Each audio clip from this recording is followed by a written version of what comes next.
ہے کہ یہ صورت مکی ہے یا مدنی ہے، یہ یقیناً ایک دلچسپ بات ہے، اور جو یعنی علوم شرعیہ کے جو طالب علم ہیں وہ اس طرح کے مسائل کو وہ تفصیل سے پڑھیں، پوری گہرائی سے پڑھیں، معلوم کریں کہ مکی صورتیں مدنی صورتیں کس کو کہتے ہیں۔ یقیناً یہ ایک موضوع ہے، اس کو علمی اعتبار سے سمجھنے کی ضرورت ہے، یعنی کس معیار کیا ہے، ضابطہ کیا ہے کہ یہ صورت مکی ہے، یہ صورت مدنی ہے۔ بھلے ہی وہ آج ہمارے موضوع میں داخل نہیں ہے، لیکن انشاءاللہ بہت جلد ایک تفصیلی گفتگو میں آپ کے سامنے کروں گا انشاءاللہ کہ مکی صورتیں اور مدنی صورتیں میں یعنی ایک مسلمان کیسے سمجھے اس کو علمی اعتبار سے۔ مجھے آج یہ بتانا ہے کہ یہ صورت یعنی مکی ہے یا مدنی ہے۔ اس سلسلے میں ہم دیکھتے ہیں کہ اہل علم کے یعنی دو متضاد قول ملتے ہیں، جبکہ حیران کن بات یہ بھی ہے کہ جو اہل علم کہتے ہیں کہ مکی صورت ہے، وہی اہل علم یہ بھی کہتے ہیں کہ مدنی صورت ہے، تو یہ ایک قابل غور بات ہے۔ مثلا دیکھیے آپ، ایک قول ملتا ہے کہ یہ صورت مدنی صورت ہے۔ عبداللہ بن عباس، ان کے تلامذہ میں امام مجاہد رحمہ اللہ، اور صحابہ میں سے عبداللہ بن زبیر، اور تابعین میں حسن بن ابی الحسن البصری، اسی طرح سے یحییٰ بن سلام رحمہم اللہ اجمعین، ایک اور نام ہے علی بن ابی طلحہ، بہت معروف، ان کے پاس جو تفسیری جو نسخہ تھا۔ تو ان سب اصحاب علم نے یعنی اس صورت کو ایک مکی صورت کہا ہے، ابن شہاب الزہری مدنی صورت کہا ہے۔ ابن شہاب الزہری رحمہ اللہ کی جو تنزیل القرآن جو چھوٹا سا رسالہ ہے، اس میں بھی انہوں نے اس صورت کو مدنی صورت کہا ہے۔ تو یہ جو اصحاب علم ہے جنہوں نے اس صورت کو مدنی صورت کہا ہے، اب اس کے مقابل میں اگر یہ دیکھنا چاہیں کہ جن اصحاب علم نے اس صورت کو ایک مکی صورت کہی ہے، ان میں بھی عبداللہ بن عباس کا، امام مجاہد کا، انہی کے نام آتے ہیں۔ ساتھ میں آپ دیکھیں گے کہ کچھ اور اصحاب علم کے بھی نام آتے ہیں۔ مقاتل ابن سلیمان رحمہ اللہ نے اس کو مکمل مکی صورت کہا ہے، اور اگر آپ یعنی جو متقدمین ہیں ان کے موقف سے ہٹ کر کے جو متاخرین ہیں، ابو عبداللہ القرطبی ہوں، حافظ ابن کثیر ہوں، قاضی بیضاوی ہوں، پھر ما بعد کے جو اصحاب علم ہیں تقریباً، انہوں نے اس صورت کو ایک مکی صورت کہا ہے، یعنی صورت مکیہ، ایک ہی لفظ میں۔ تو خلاصہ کلام یہ ہے کہ ہم یہاں پر دیکھ رہے ہیں دو متضاد قول ہیں۔ ظاہر بات ہے یہ تضاد نہیں ہے، یہ آپس میں ٹکرانے والے اقوال نہیں ہیں، اس میں تفصیل ہے۔ تفصیل کیا ہے، کس اعتبار سے؟ بات یہ ہے کہ اللہ سبحانہ و تعالی نے اس صورت کو جو نازل فرمایا ہے، یعنی وہ ضابطہ جب تک آپ معلوم نہیں کریں گے کہ مکی صورت کس کو کہتے ہیں، مدنی صورت کس کو کہتے ہیں، پھر وہ جا کر کے مسئلہ یہاں پر جو ہے مطلب ایک طرح سے یعنی معلق رہتا ہے، سمجھنے میں دشواری ہوتی ہے۔ بھلے ہی وہ آج ہمارا موضوع نہیں ہے، ہم جائیں گے تو پھر تفصیل سے کیسے سمجھا پائیں گے، آسان کام نہیں ہے، اس کو ہم مفصل الگ گفتگو کریں گے انشاءاللہ۔ یہ جو صورت ہے مکی صورت اور مدنی صورت کی جو بات آتی ہے، یعنی اس کا ایک حصہ وہ ہے جو ہجرت سے پہلے نازل ہوا ہے، اس کا ایک حصہ وہ ہے جو ہجرت کے بعد نازل ہوا ہے، اسی لیے اصحاب علم نے اس کو مکی صورت کہا اور کچھ اصحاب علم نے اس کو مدنی صورت کہا۔ تو یہ اس کی بنیادی بات ہے۔ مثلا ایک قدیم عالم دین ہے جو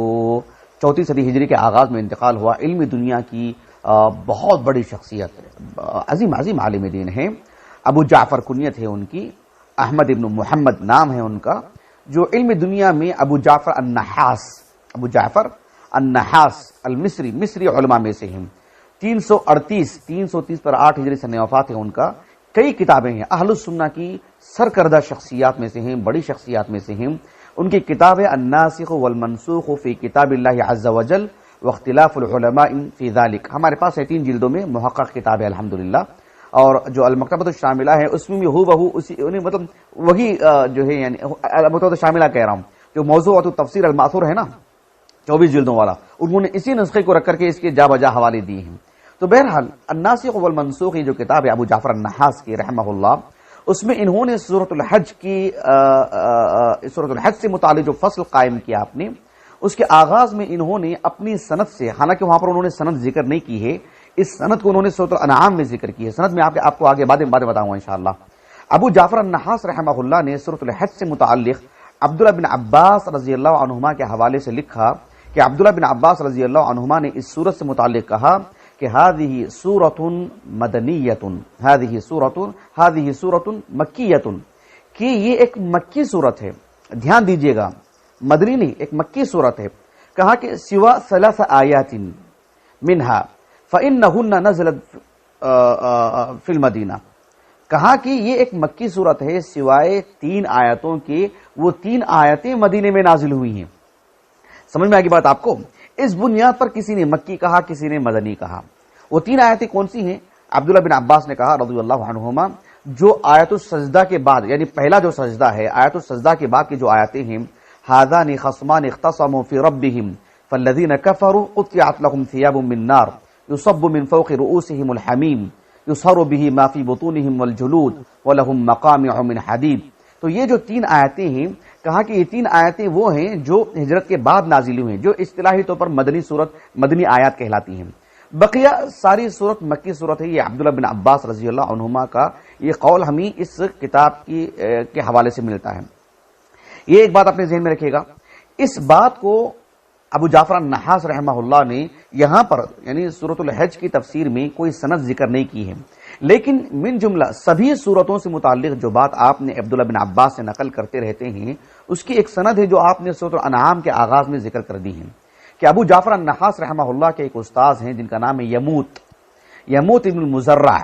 وہ اس بات کو بیان کرتے ہیں اپنے استاذ ابو حاتم سہل ابن محمد السجستانی، یہ سب معروف رجال ہیں، اور وہ اپنے استاذ ابو عبیدہ معمر ابن المثنى سے، وہ اپنے استاذ یونس ابن حبیب سے، اور وہ اپنے استاذ ابو عمرو ابن العلا سے، وہ امام مجاہد سے، اور وہ عبداللہ بن عباس سے۔ اور عبداللہ بن عباس رضی اللہ عنہما نے قرآن مجید کو ملخص یعنی اس کی صورتوں کو کون سی مکی ہیں، کون سی مدنی ہیں، اور کس صورت کی کتنی آیات مکی ہیں، کتنی آیات مدنی ہیں، یعنی کوئی صورت مدنی ہے اس کی کتنی آیات مکی ہیں، کوئی صورت مکی ہے اس کی کتنی آیات مدنی ہیں، اس تفصیل کو عبداللہ بن عباس نے بتایا ہے۔ تو ابتداءً آپ نے ایک مرتبہ سند کو ذکر کر دیا ابو جعفر النحاس رحمہ اللہ نے، بقیہ سبھی صورتوں میں سند کو محذوف کر کے بس اس صورت سے متعلق بات کو ذکر کر دیتے ہیں، جو میں نے سورۃ الحج سے متعلق آپ کے سامنے ذکر کیا ہے۔ اس سند سے متعلق حافظ جلال الدین السیوطی رحمہ اللہ، ان کی جو معروف کتاب ہے الاتقان فی علوم القرآن، جو ایک طالب علم کو اس سے مستغنی مطلب طالب علم اس سے مستغنی قطعا نہیں ہو سکتا ہے، نہایت وقی کتاب ہے،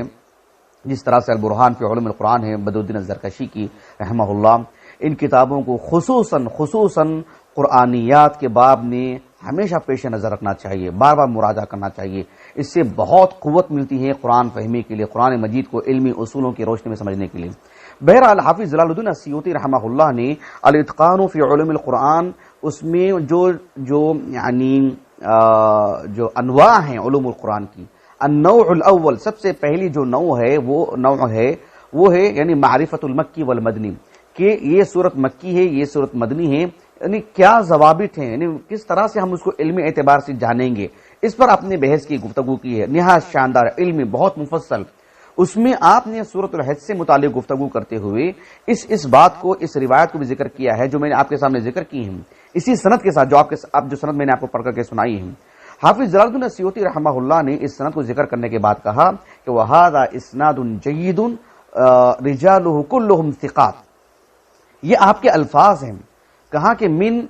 علماء العربیت المشہورین واللہ اعلم، یہ آپ کے الفاظ ہیں اس سند سے متعلق۔ اس سند کے کچھ ایسے روات ہیں جن سے متعلق مجھے، جیسے یموت ابن المزرع ہیں، ان سے متعلق مجھے وافر معلومات نہیں مل سکی ہیں، اس لیے حافظ جلال الدین السیوطی رحمہ اللہ کا قول میں نے ہو بہو نقل کر دیا ہے۔ ان کے آگے کے جو روات ہیں وہ تو علمی دنیا کے نہایت معروف رجال میں سے ہیں، جو نام آپ کے سامنے ہم نے ذکر کیے ہیں، ابو حاتم یا ان کے استاذ ابو عبیدہ معمر المثنى، یونس بن حبیب، ابو عمرو ابن العلا، یہ سب معروف رجال ہیں، یعنی مطلب حاجت نہیں، علمی دنیا میں بہت معروف رجال ہیں، ان کا علمی مرتبہ مستویٰ سب جانتے ہیں۔ بہرحال یہ باتیں ہو گئی۔ ایک بات اس درس سے متعلق یہ ہے کہ ابو قتادہ کہہ رہا ہوں، عفواً قتادہ ابن دعامہ السدوسی رحمہ اللہ، چوتھا طبقہ ہے ابن حجر کے پاس ان کا رحمہ اللہ، نہایت معروف علمی شخصیت۔ تو یہ قتادہ ابن دعامہ البصری رحمہ اللہ یہ کہتے ہیں، جو عبداللہ بن عباس کا بھی قول میں نے آپ کے سامنے نقل کیا نا، کہ یہ صورت کیا ہے، مکی صورت ہے سوائے 3 آیاتوں کے، وہ مدنی آیات ہیں، یعنی ہجرت کے بعد نازل ہوئی۔ بالکل اس کے مقابل قول قتادہ ابن دعامہ السدوسی رحمہ اللہ نے کہا کہ یہ صورت مدنی صورت ہے سوائے 4 آیاتوں کے، جو 4 آیتیں یعنی ہجرت سے پہلے نازل ہوئی۔ اللہ رب العالمین نے فرمایا وَمَا أَرْسَلْنَا مِن قَبْلِكَ مِن رَّسُولٍ وَلَا نَبِيٍّ إِلَّا إِذَا تَمَنَّى أَلْقَى الشَّيْطَانُ فِي أُمْنِيَّتِهِ فَيَنسَخُ اللَّهُ مَا يُلْقِي الشَّيْطَانُ ثُمَّ يُحْكِمُ اللَّهُ آيَاتِهِ وَاللَّهُ عَلِيمٌ حَكِيمٌ۔ یہ اس کی بعد والی جو آیات ہیں، ایسا کیوں کہا گیا کہ یہ مکی صورت ہے، یہ مدنی صورت ہے، یہ مکی آیت ہیں، یہ مدنی آیت ہیں؟ بات یہ ہے کہ جب قرآن پڑھتے ہیں، خاص کر سورۃ الحج کو جب پڑھتے ہیں تو کچھ آیتیں جب ہم پڑھتے ہیں تو اس سے یہ بات ظاہر ہوتی ہے کہ اس کا اسلوب، اس کا انداز، اس کا معنی یہ بتاتا ہے کہ یہ مدنی صورتوں کا جو اسلوب ہے، مدنی صورتوں کا جو انداز ہے، وہ انداز اس میں غالب ہے۔ اس وجہ سے بھی اور اس کے تعلق سے روایات بھی ہیں کہ یہ کہاں نازل ہوئی، کس وقت میں نازل ہوئی، کس پس منظر میں، کیا اس کا سبب نزول کیا ہے۔ تو یہ انشاءاللہ ہم آنے والے دروس میں ان سب پر جو ہے تفصیلی گفتگو کریں گے انشاءاللہ باذن اللہ تعالی، جس سے سورۃ الحج کا ایک اچھا تعارف ہو جائے گا۔ تو آج سے متعلق اتنی باتیں ہیں۔ آخری بات آج کی نشست سے متعلق، ابھی ہم نے آپ کے سامنے کہا کہ جو ہے اصحاب علم کی ایک جماعت نے کہا کہ یہ مکی صورت ہے، اصحاب علم کی ایک جماعت نے کہا کہ یہ مدنی صورت ہے کہ نہیں؟ اس چیز کو سامنے رکھ کر کے مثلا قاضی ابن عطیہ کو لے لیجیے آپ رحمہ اللہ، المحرر الوجیز فی تفسیر الکتاب العزیز، انہوں نے اپنی تفسیر میں، اور ابو عبداللہ القرطبی نے بھی اس بات کو نقل کیا ہے الجامع لاحکام القرآن تفسیر قرطبی، اس میں جو قاضی شوکانی رحمہ اللہ تو بہت بات کے ہیں، انہوں نے تو ابو عبداللہ القرطبی کے حوالے سے نقل کیا ہے، لیکن ابن عطیہ سب سے پہلے اس بات کو کہے ہیں۔ ابن عطیہ رحمہ اللہ کہتے ہیں کہ اس صورت سے متعلق کہ قال الجمہور، یعنی اس بات کی نسبت انہوں نے جمہور اہل علم کی طرف کی اور کہا کہ یہ صورت کس طرح کی صورت ہے، کہا کہ مختلطۃ، کیا کہا؟ مختلطۃ، یہ صورت مختلط ہے، یعنی فیہا مکی و مدنی، اس میں کچھ آیتیں مکی ہیں، کچھ آیتیں مدنی ہیں۔ تو یہ صورت کیا ہوئی؟ مختلط، مختلط یعنی کئی چیزوں کا منبع، کئی چیزوں کا یعنی ملی جلی، یعنی یہ خالص مکی ہے نہ خالص مدنی ہے بلکہ مختلطۃ۔ یہ جمہور اہل علم نے کہا کہ یہ مختلط صورت ہے، یعنی اس میں سبھی یعنی مکی آیات بھی ہیں، مدنی آیات بھی ہیں، یہ معنی ہے اس کا۔ واللہ اعلم، اس کا ایک بڑا حصہ جو ہے ہجرت سے پہلے نازل ہوا ہے، اور جب اللہ کے رسول مدینے کو آئے تو اس کا کچھ حصہ مدینے میں نازل ہوا ہے۔ آگے یہ تفسیر انشاءاللہ میں آپ کے سامنے رکھوں گا باذن اللہ تعالی۔ تو یہ اس سورت سے متعلق بات ہے، اور قاضی ابن عطیہ نے یہ بھی بات کہی ہے کہ وَهَذَا هُوَ الْأَصَحُ،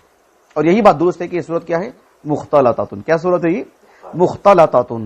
کیوں؟ اس لیے کہ اس سورت کا جو پیغام ہے، اس سورت کی جو آیات ہیں، اس کی جو معانی ہیں، وہ اس بات کا تقاضا کرتی ہیں کہ آپ یہ بات لازمی طور پر کہیں نتیجے کے طور پر کہ یہ سورت مختلط ہے، یعنی اس میں کچھ مکی آیات ہیں، اس میں کچھ مدنی آیات ہیں۔ انشاءاللہ ہم دھیرے دھیرے جب بڑھیں گے آگے، وہاں ہم آپ کے سامنے نشاندہی بھی کریں گے کہ اس سورت سے متعلق، یعنی اس آیت سے متعلق اہل علم نے کیا باتیں کہی۔